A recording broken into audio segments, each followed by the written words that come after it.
ardhi ya mambo yasiyowezekana. Mbeya. Fikiria umesimama katikati ya ardhi iliyojaa maajabu, uzuri wa kushangaza, historia tamu na fursa zisizo na kikomo. Panafahamika kama lango la kuelekea Afrika ya Kusini. Ni zaidi ya mahali pa kutembelea. Lakini wanatuambia eti Mwingereza ndiye atakayetupa elimu hiyo. Sasa ngoja niwaulizeni, na watu wenye magazeti, na waulizeni sasa jambo kubwa. Eti Mwingereza ndiye atakayetupa elimu ile ya kutuwezesha kuitawala nchi yetu. Ukizungumzia historia ya uhuru wa nchi yetu ya Tanzania, kamwe huwezi kuacha kuutaja mkoa wa Mbeya. Mahali hapa ndipo ilipofanyika mikutano ya kupambania uhuru wa nchi ya Tanganyika, ambayo kwa sasa inaitwa Tanzania baada ya muungano na Zanzibar. Hili eneo ni maarufu kama World Fair. Ni eneo ambalo ndio Mwalimu Julius Kambarage Nyerere kipindi anautafuta uhuru wa nchi alikuwa analitumia sana kufanya mikutano yake. Ameitumia sana, alikuwa anakutanisha watu mbalimbali hapa kwa ajili ya kupanga mipango ya kupata uhuru. Baadaye akaja akajenga hilo jukwaa tunaloliona hapo mbele. Wakati nguvu zilikuwa zinazidi kuongezeka, watu walikuwa alijenga hilo jukwaa, kwa akawa anaita watu wengi sasa nakuja kutoa hotuba hapo. Amefanya hotuba, ameongea na watu.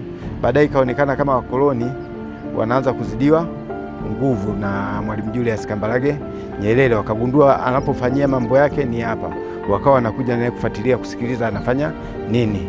Kwa hiyo hapo akapata maamuzi, akashauriana na wenzake, akaamua kuhama. Lakini pia baada ya uhuru, na ndio jukwaa lilikuwa linatumika kwa ajili ya kuwasha mwenge na kuuzima mwenge. Ukiwa unaanza hapa ulikuwa unawashwa hapa, na ukiwa unamalizia hapa ulikuwa unakuja unazimwa hapa. Walivyofanikiwa kupata uhuru, baadaye amepata uhuru akawa anawashawishi sasa nchi za jirani ili waungane pamoja. Pia akaja kufanyia mkutano hapa.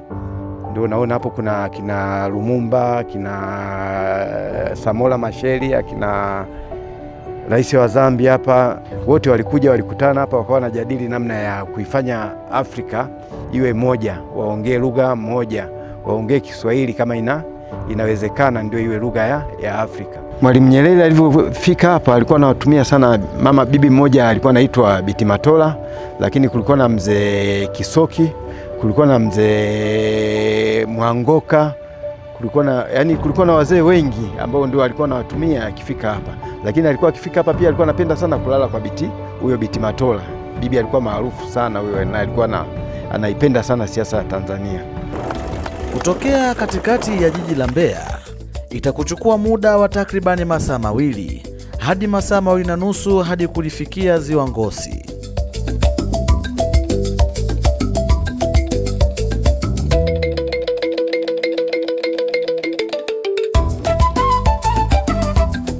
Ziwa hili ni la pili kwa ukubwa barani Afrika kati ya maziwa yatokanayo na mlipuko wa volkano.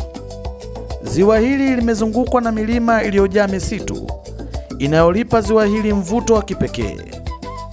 Kutoka hapa hadi kufika pale kwenye checkpoint pale juu ambapo unaanza kuliona ziwa, unaweza kutembea ndani ya dakika 20.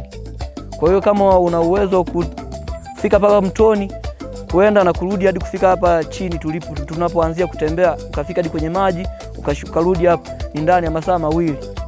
Unakuwa umeshafika kwenye maji, umeshafika mpaka sehemu ambapo tumeweka kituo ambacho tunachoanzia kuanzia kutembea kwenda ziwani, na tunapokutoka ziwani ndio tunapofikia ambapo ndipo parking ya magari nini, ndio unatembelea masaa 2 kamili.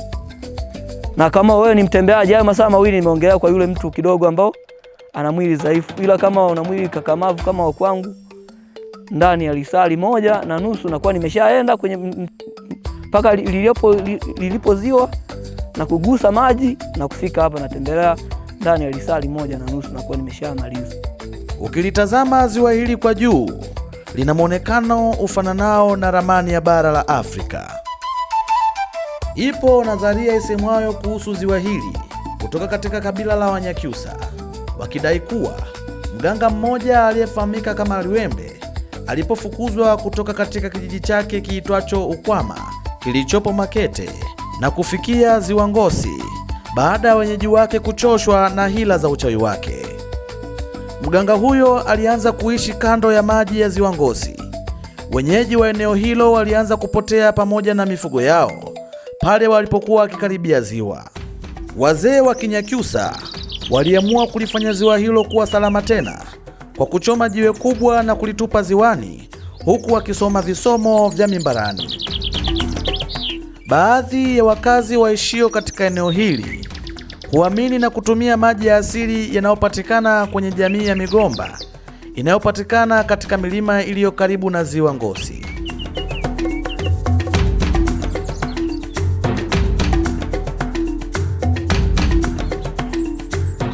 Safari yetu haikuishia hapo na ikatulazimu tusonge mbele zaidi hadi katika kijiji cha Mboyo. Huko tulipatana na mwenyeji wetu aliyetuchukua mpaka mahali palipo kijungu cha maajabu. Hapa ndo kijungu mlipofika. Tumeanzia na utalii wetu kijungu, kivutio chetu kijungu. Huu ni mto Kiwira. Mto Kiwira huu umetokea Rungwe, chimbuko lake ni Rungwe, mpaka umeenda kuingia Ziwa Nyasa. Hiki ndo chungu chenyewe. Kama mnavyoona, chungu chenyewe hiki kimekaa kama chungu cha kupikia chakula, ndio maana kinaitwa chungu. Kwa Kiruga Kinyakyusa tunaita ndeko, kiteko, ndeko ya kupejera. Kwa hiyo jinsi mnavyoona, maji yanatoka huko yanaingia, kuna maporomoko yametengenezwa hapa, yanaingia ndani ya chungu. Yakiingia ndani ya chungu yanakuja yanatokezea upande wa kulia. Yakitokea upande wa kulia, basi upande wa kulia huku kuna sehemu maji yanapita yanaenda kule chini, lakini pale hayapiti. Ukiangalia kule chini kuna maji mengi tu, lakini pale katikati hayapiti kushuka kule. Haya maji yanatokea huku kulia, yakitokea huku kulia yanaingia kwenye pango. Huko chini kuna pango, hilo pango limeenda kama kilomita 2.5. Kwa hiyo haya maji yanaingia huko kwenye pango, yanaenda yanazunguka, yakizunguka kule yanakuja yanatokea pale yanapofoka pale. Kwa hiyo hata labda ikitokea bahati mbaya mtu ametumbukia hapa ndani ya chungu, kwenye chungu hapa, akitumbukia kwenye chungu atakuja atatokea upande wa kulia. Akitokea upande wa kulia, basi ataingia kwenye pango. Akiingia kwenye pango atakaa siku 6, siku ya 7 ndipo atatokea pale. Hapa tulimuomba mwenyeji wetu atuoneshe namna wenyeji wanavyoweza kuvuka katika kijungu hicho. Hivi ndo naenda kuvuka.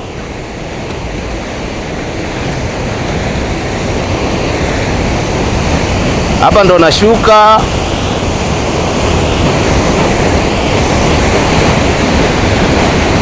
Hiki ndo chungu chenyewe. Hapa ndo napandisha.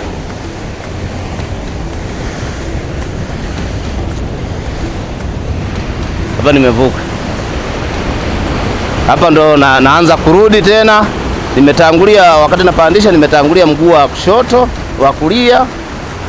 Ninavyoenda natangulia mguu wa kushoto kama hivi mnavyoona. Huu ndo mguu wa kushoto, unafuata wa kulia. Kwa hiyo ukikosea hapa mashariti uweze kuvuka.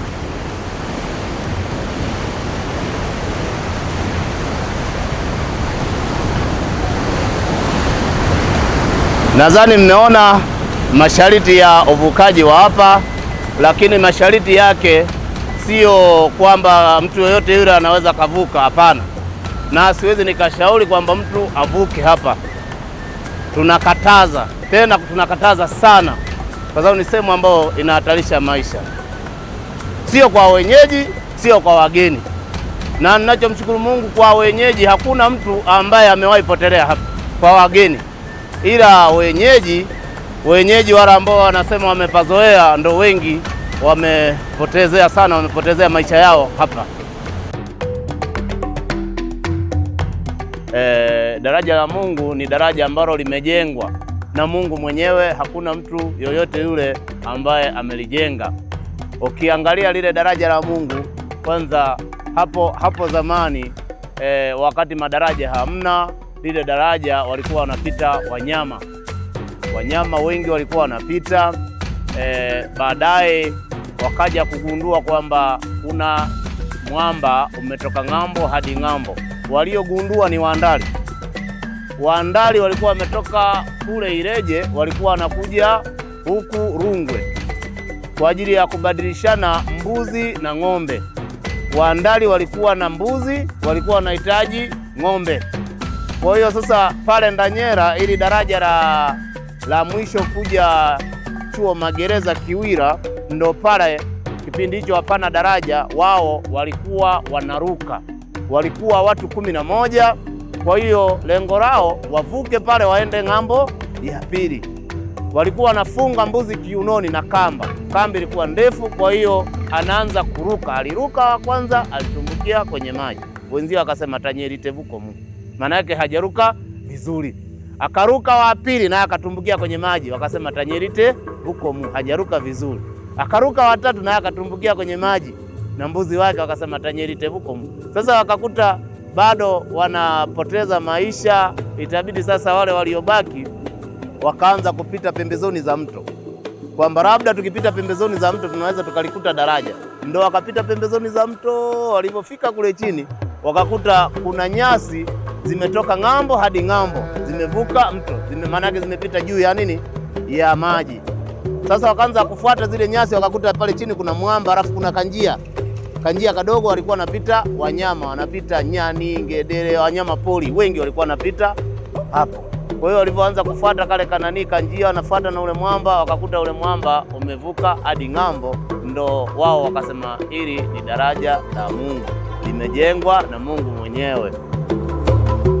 Baada ya safari ndefu ya kupanda milima na kushuka mabonde, tuliamua kwenda kutembelea fukwe za Ziwa Nyasa zifahamikazo kama Matema.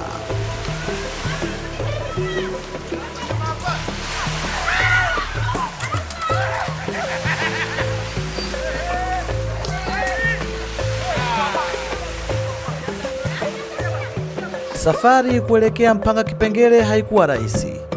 Ilituchukua masaa 3 hadi kufika huko. Wenyeji husema the land of great chiefs and majestic waterfalls. Hifadhi ya Mpanga Kipengere tunasema ni hifadhi ambayo imebarikiwa kuwa na vivutio vya kipekee kabisa duniani kote.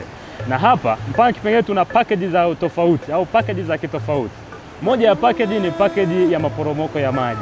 Hii ni package ambayo inakupa mtalii ambaye ukipata fursa ya kutembelea hifadhi hii utaweza kuogelea kwenye majakuzi ya asili, madimbu ya asili kama dimbu la upendo, upatanisho na marafiki. Lakini sio hivyo, wale ambao wanapenda sana kunyosha migongo, kufanya masaji ya asili, Mpanga Kipengere inakupa wasaa wa kufanya utalii huo wa kufanya masaji ya asili. Lakini pia kwa wale ambao wanafanya meditation, basi kwenye maporomoko ya maji ya Mpanga Kipengere ndio eneo pekee ambao unaweza kufanya hiyo meditation. Wale ambao tunapenda kuteleza kwenye miamba, basi Mpanga Kipengere tunasema unajikumbusha kule tulikotoka, au tunasema unajikumbushia utotoni. Lakini package nyingine ni package ya heritage tourism.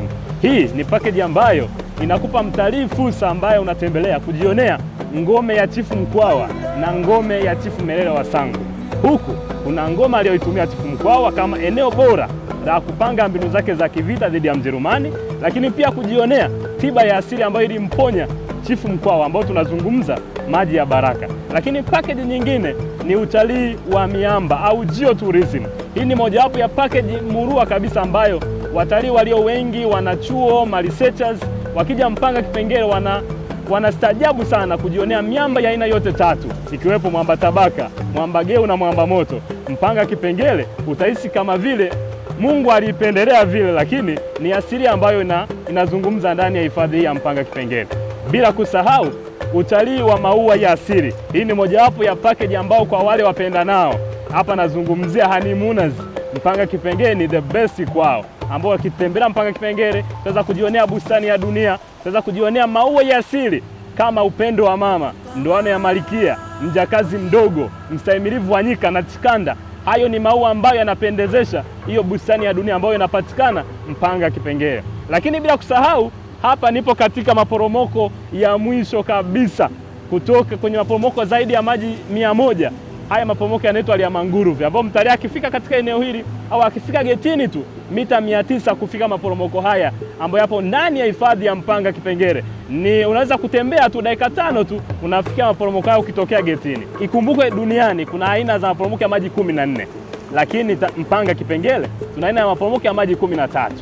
Moja tu ndio ambayo ipatikani katika hifadhi hii ya Mpanga Kipengere ambayo ni frozen waterfalls. Na hapa tupo katika maporomoko ya kwanza kabisa kutoka geti la utalii Chafukwe Mpanga Kipengere. Kadiri tunavyoenda ndo maporomoko yanayofuatana. Kama hapa ni Lyamanguruve waterfalls, kwa mbele kidogo kuna Merere waterfalls, ukienda kuna Kimani waterfalls, ukienda hivyo na maporomoko yanayofuatana. Lakini kutoka kule ndani ya hifadhi nzima ina maporomoko ya maji zaidi ya 100. Ewe Mtanzania, karibu uweze kujionea uzuri wa asili ndani ya hifadhi ya Mpanga Kipengere.